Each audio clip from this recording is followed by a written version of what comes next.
be in Matthew 17, and we'll be starting at verse 11, running through 14. That's the parable of the 99. So, verse 11, for the Son of Man has come to save that which was lost. What do you think? If a man has 100 sheep, and one of them goes astray, does he not leave the 99 and go to the mountains to seek the one that is strayed? And if he should find it, assuredly, I say to you, he rejoices more over that sheep than the 99 that did not go astray. Even so, it is not the will of your Father who is in heaven that one of these little ones should perish. And I kind of thought that was a good tone or good scripture to kind of set the tone for my story here today. And I'm just going to kind of start by giving you some details of kind of, where my journey started. Through my 20s, probably from 20 to 28 or so, it was a pretty rough period for me. I was a bad alcoholic, substance abuse, really anything, any drug. But I kind of want to go back to my teenage years. That's where the seeds were planted.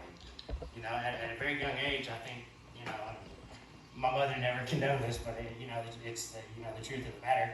I had my first drink probably around 11, 12 years old, which is super young and not a good thing, but I've always had a great and supportive family, so don't think that I didn't. But I didn't have my dad, growing up, so there was a kind of lack of that male father figure in my life. So with that being said, I had uncles and stuff that I spent a lot of time with and looked up to, and admired. And from a young age, they was drinking and doing their thing, and they was always partying and always had the pretty girls around, and I had a bunch of friends. So from a young kid's perspective, you guys know, as a child, your mind's not fully developed. You're being molded. So you're gonna see these things, especially with people that you look up to. You're gonna kind of start to formulate an idea that, hey man, they've got these things, it looks good, they've got the car, they've got the pretty girl, they're doing what seems like fun things, all the time on the weekends and stuff. But little do you know, as a young kid and a teenager, you're really setting the stage for what could be a major disaster later in life, which really is what it turned out to be for me. So about 11 or 12 first drink, and then I think I was in 8th grade when I got on my prescription for Adderall, which was a ADD thing, which doctors prescribe, which is just a legal drug dealer, if you want the truth be told. Right. But I'm here to tell you guys, like, as a kid, I've been on Adderall and I've done methamphetamine, and I'm here to tell you, there ain't much difference. There's really not. One might be a little cleaner, one might be, I'm not going to get into the antics of how they're made and all that stuff, but I'm here to tell you, the fact that they are passing that out to young folks is it's not cool. And I understand people have, conditions and stuff, but I'm here to tell you, that's just a legal dope. You know what I mean? So once I got that, at first, and it was for my studies and stuff to help grades and whatnot. But what ended up happening is on the weekends, we get to run around with our buddies and stuff, and we're getting old liquor and partying, and it ended up being an enhancer just to help you kind of stay up and party longer and party all night, party through the weekend. So that's kind of where that started with me, which and throughout high school, I wasn't a total alien. There was a few good years there where junior, senior year of high school, I was in church and heavily involved in my youth group and stuff, which was honestly, probably the best time in my life. It just was, because I was in the will of God. I was doing things that God wanted me to do, and really it's kind of the purpose for our lives. And so graduate high school and start college, which first year was good. Managed to have a 3.4 grade average at the end of the year, which I was never a huge, big academic guy or anything like that. Wasn't super smart, so that was, quite an accomplishment for me. So fast forward going into my sophomore year, I thought it'd be wise to pledge and join a fraternity, and that's where things went downhill. Don't get me wrong, those things can be, if you're in it for the right reasons, there's things that can help you, but young folks, I wouldn't recommend going into college and joining a fraternity. It's just, it could go south real quick, and it did for me. I think I made it, started sophomore year is when the pledge started, and by the time Christmas rolled around in the first semester, I was done, and dropped out. Drinking every day, Monday, Tuesday, Wednesday, didn't matter, and basically from that point forward, it really kicked into overdrive. So after that, I was kind of down on myself because college doesn't make or break what you do with your life, but that was just really kind of the first time that I really kind of just gave up on myself. And you don't really see it at the time. Yeah, you kind of think about it, but you don't really realize the damage that can lead into you making decisions to give up on yourself like that. And it just kind of spiraled from that point on, pretty bad. I had no ambition, no drive. I was drinking all the time. I didn't really hold down a job, you know what I mean? And it was a mess, and the times that I was working, 70% of my check went to a liquor bottle or whatever else I could get my hands on. It didn't really matter because you're reaching for anything to bury what you got going on, and literally you're not going to find it. You're not going to find a piece in the bottom of a bottle. You're not going to find it in a pill. You're not going to find it in a needle, rig, nothing like that. Right. You're going to spend your entire life searching and spinning your wheels, and you're never going to get anywhere. And when you finally get a good ways down the road and you stop and you look around and everything's torched, everything's burnt, it's on fire, relationships ruined. You know what I mean? Just I've got story after story, and I'm not going to go into a bunch of details because I'm not proud of it. But there's it's a miracle to be standing here talking to you guys, and I'll just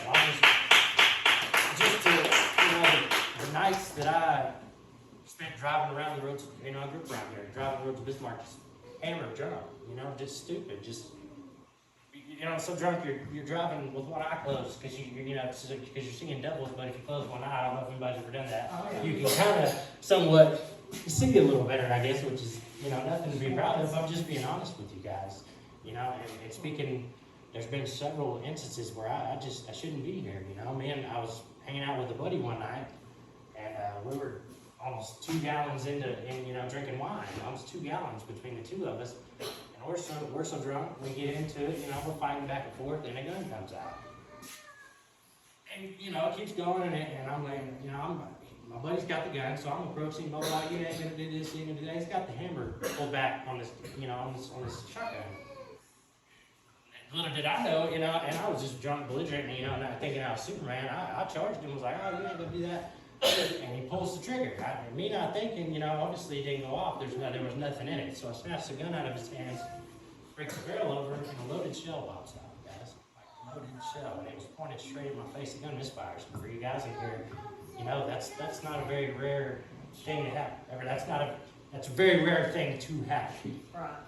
And just little things like that, and this is kind of goofy, but standing on top of a huge bonfire one time, wood was real green, and we was trying to get, and I'm not talking just a small little fire, we're talking big trees and stuff, and we started this fire 24 hours prior, so it had a good bed of coals going underneath it, but the wood's green, so it's not burning.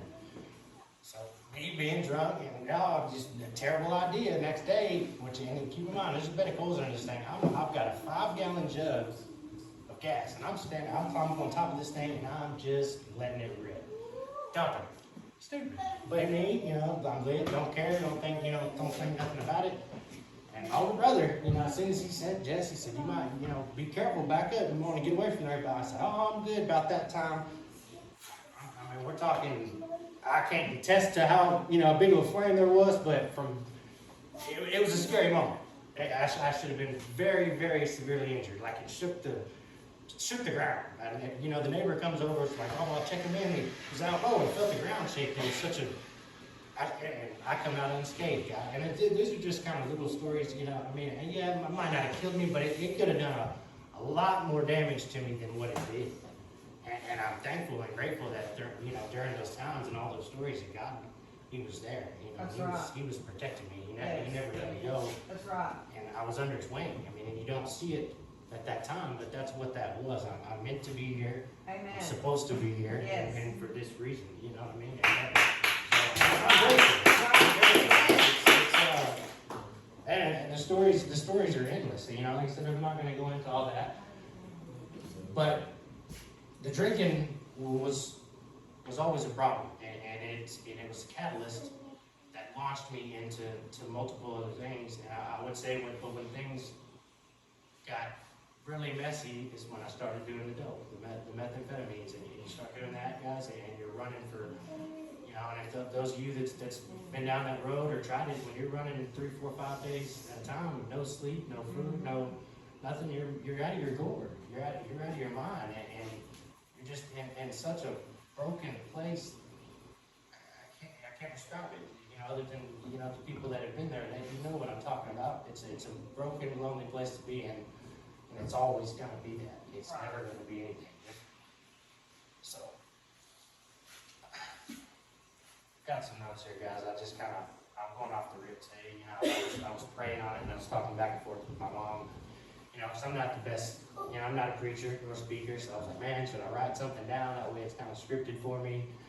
Or should I just kind of get up there and speak from my heart? And God, I feel like it's been telling me the last 2 weeks, just get up there and just speak from my heart. And let them know what you're feeling. But I did kind of give me a little the outline here to kind of help keep me on track, you know. So the dope was what made things really, really messy for me. I mean, I can't stress it to you enough, and none of those things were good. But the damage that I've done in my life, the way I got so bad out of character, you know, the things. I've always kind of said to myself, the 2 worst things in this world is a liar and a thief. But those are 2 things that, when I was whacked out of my mind on drugs, that you know sometimes you don't think twice about snatching something that might not belong to you, or doing this, or telling a lie, or just anything that comes along with that is sinful, guys. Just living that lifestyle. And I'll kind of just say this: where it all came to a close for me is got me, you know, a real big fight with my brother, who I was living with at the time, and which has always been we didn't, you know, have a dad growing up, so he was, you know, he's my older brother, so he's always my hero. And I was playing somebody that I always looked up to, and still do. And it caused a huge fight between us, a big falling out. And I ended up, you know, we ended up separating, and I ended up in the dope house for a good probably 5-6 month stretch. And I wouldn't really, what I seen in that place and in that environment, I'll never forget. And I'm super thankful for it, because although it was so ugly, so many guys, like just the things, the behavior, the abuse of women, the things that I seen were done for just to get some drugs. None of it was pretty, guys. Like, it's ugly. The broken situations, the people that had their kids taken from them, their families taken from them, everything taken from them, and you just look around and you just see everybody is just so sick.